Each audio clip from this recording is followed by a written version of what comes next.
हमारी कुंडली 3 चीजों से मिलकर बनती है। 9 प्लैनेट्स, 12 हाउसेस और 12 राशियां। पिछले वीडियो में हमने जाना था कि कैसे ये तीनों मिलकर किसी भी कुंडली का निर्माण करते हैं। आज के इस वीडियो में हम जानेंगे कि हाउस क्या होते हैं और कुंडली में इनका क्या महत्व है।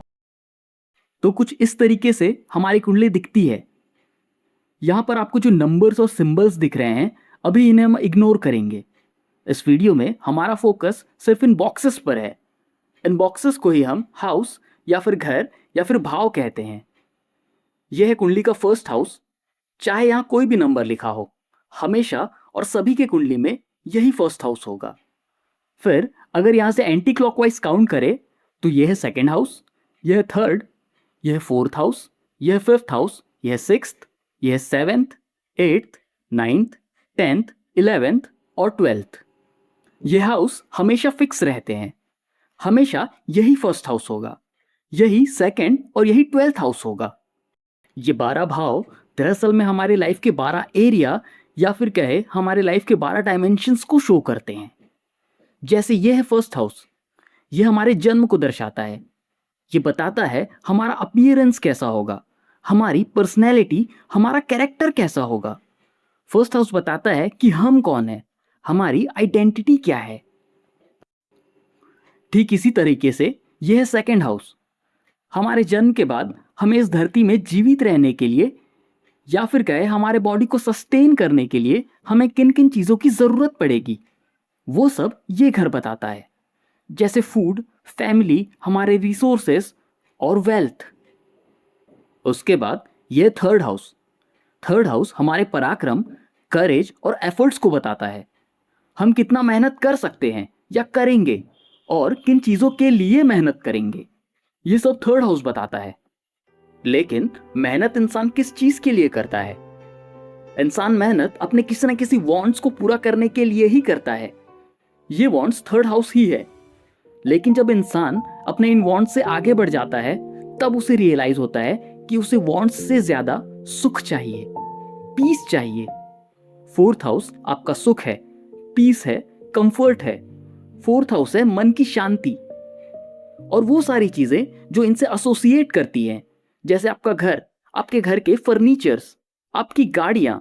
लेकिन सबसे इंपॉर्टेंट, फोर्थ हाउस दर्शाता है आपकी मदर को। फिर यह फिफ्थ हाउस, ये आपके एजुकेशन को दर्शाता है, लेकिन सिर्फ फॉर्मल एजुकेशन नहीं, जो कुछ भी आप अपने लाइफ में सीखते हो वो सब फिफ्थ हाउस है। इसके अलावा आपका इंटेलिजेंस, आपका लव अफेयर, आपकी क्रिएटिविटी और आपके बच्चों को भी यही हाउस दर्शाता है। अब जैसे फोर्थ हाउस आपके कंफर्ट और पीस को डिनोट करता है, फिफ्थ हाउस आपके इंजॉयमेंट है। फिफ्थ हाउस में बैठे हुए प्लैनेट्स बताते हैं कि आपको किन चीजों में मजा आता है। फिफ्थ हाउस से ही आपकी हॉबीज भी पता चलती हैं। अब लाइफ में सब कुछ अच्छा अच्छा ही नहीं होता। लाइफ इतनी आसान नहीं होती है। हर इंसान अपनी लाइफ में कुछ ना कुछ लड़ाइयाँ लड़ता है, चाहे एक्सटर्नल लड़ाई हो या वो लड़ाई जो इंसान के भीतर चलती है। सिक्स्थ हाउस आपके जीवन की उन सारी लड़ाइयों को दर्शाता है, आपके कर्जे, आपकी बीमारियां और आपके दुश्मन। देन सेवेंथ हाउस आपके मैरिज, आपके स्पाउस, आपके बिजनेस और आपके बिजनेस पार्टनर के बारे में बताता है। आपकी शादी कब होगी, आपका वैवाहिक जीवन कैसा होगा, आपका लाइफ पार्टनर कैसा होगा, ये सब यही घर बताता है।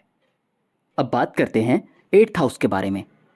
एट्थ हाउस के बारे में कहा जाता है कि ये इंसान की पीड़ा है, पर ये पूरी तरीके से सच नहीं है।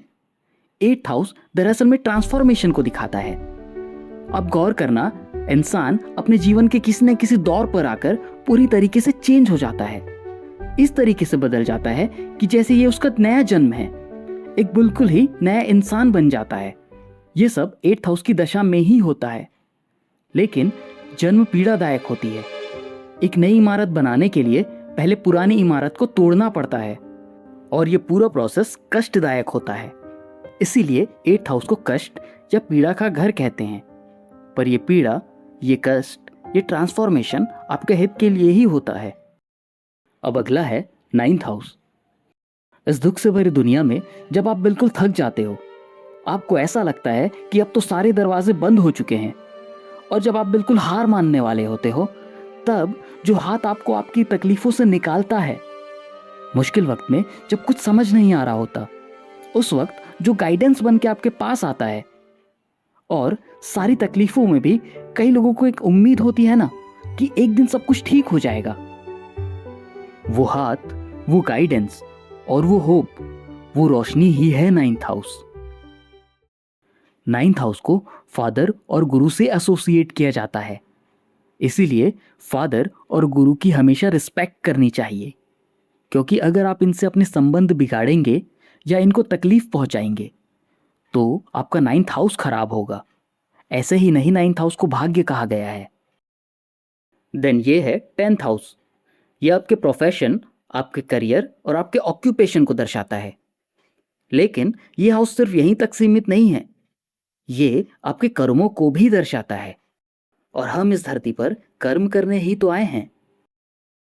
फिर 11th हाउस आपके डिजायर्स, आपके गेन्स और प्रॉफिट को डिनोट करता है।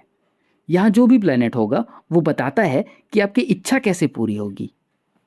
और फिर आखिर में यह है 12th हाउस। ये हाउस आपके खर्चे, लॉस, डिटैचमेंट और सेपरेशन को दर्शाता है। लेकिन यही हाउस मोक्ष और स्पिरिचुअलिटी का भी हाउस है। फॉरेन सेटलमेंट का हाउस यही है। तो ये थे सारे हाउसेस के ब्रीफ डिस्क्रिप्शंस। लेकिन हाउसेस का डोमेन सिर्फ इतना ही नहीं होता। इन सभी हाउसेस का डोमेन इनसे कहीं ज़्यादा बड़ा है। और ये रहे हाउसेस के कुछ और भी महत्वपूर्ण कारक तत्व। आप इन्हें पॉज करके देख सकते हैं और इनका स्क्रीनशॉट भी ले सकते हैं।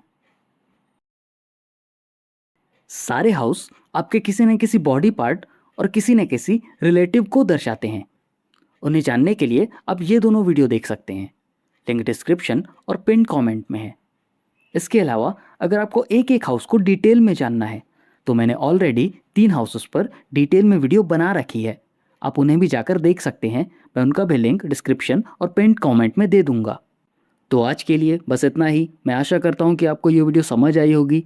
मैं अगला वीडियो प्लैनेट्स पर लेकर आऊँगा। तब तक के लिए अपना ख्याल रखिए। Good bye.